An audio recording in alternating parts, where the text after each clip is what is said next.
Hey everybody, it's June 6, 2007. I am Sonic Suns. I'm doing my first book review for The Artist's Way by Julia Cameron.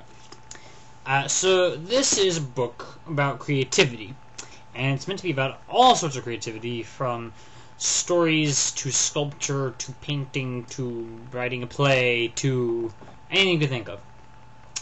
And when I first encountered this book, I was really skeptical. I thought, okay, how on earth can anything teach creativity? You know? I've never seen it done. Everyone, asks you to memorize, like, the current formula of doing things, So you end up making stuff which is just the same as everybody else's thing. Like, look, I can follow a formula. Of course, real creativity is going outside the formula and finding something new. But I actually really like this book. And the reason is it doesn't try and work with formulas. It doesn't try to say, here's how to make a character in your story or your poem, or, these are like the 5 rules you should follow to, all these things that just bring you into cliches. It's actually about the spiritual component. It does that in an interesting way. Talks about God, but she says many times explicitly you don't have to think of it in terms of one particular idea of God, this religion or that religion, or even any religion at all. If you're an atheist, you can think of it as being just kind of the source of creativity in the universe, whatever that source is. It talks about dealing with all your own emotional problems, which by itself also sounds quaint, and how would anything really help with that? But it's really good. I can't tell you how many times I've been reading this book and I think, like, hey, yeah, that makes a lot of sense. There are a couple of times, it's not a perfect book. Sometimes like, well, you pushed that point a little too far, or this one not far enough, and all these little things. But in general, there's a lot of things about having faith in yourself, right? About just kind of trying, so here's a quote right here. Instead of clearing out the little room off the kitchen so that we will have a place to work on our poetry, we complain about needing a studio, a complaint that we ourselves can't take seriously since we do not have any work to argue our case. I thought, yeah. you know what I mean? You figure, well, I'm not an author yet, so I can't write. Of course, if you don't write, you can never become an author. Every expert was once a beginner, Various things. You don't necessarily suffer from everything they happen to mention in this book. Things like, here's another one. Most block creatives have an active addiction to anxiety. We prefer the low-grade pain and occasional heart-stopping panic attack to the drudgery of small and simple daily steps in the right direction. I don't know if anyone would explicitly say, I prefer heart-stopping panic attack to drudgery, but you know what I mean. It's, you think you can't do, whatever creative thing you may kind of be thinking about. And so you just stop dead in your tracks. Like, oh, it's impossible. Instead of just taking just an hour a day, just kind of working on it, just kind of trying stuff out. Another great thing talked about is creativity being kind of like a resource, like a well or something, which you draw water out of, and then the well has to be refilled. And that's something you never hear about, is it? You hear about just chug it out. There goes the stereotype.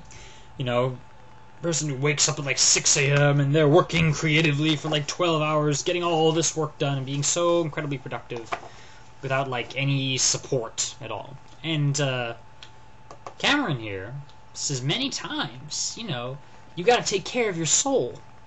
You've got to relax and have fun and live life, and in that living, you'll kind of absorb more creative potential, shall we say.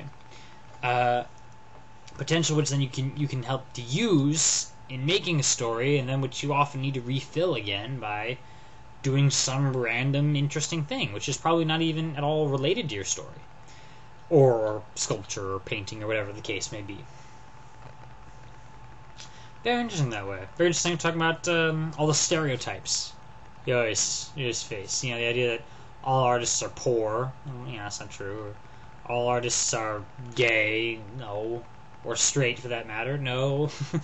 Or, you know, all artists are unhappy. You know, so how many times have you heard that? The starving artist and all that.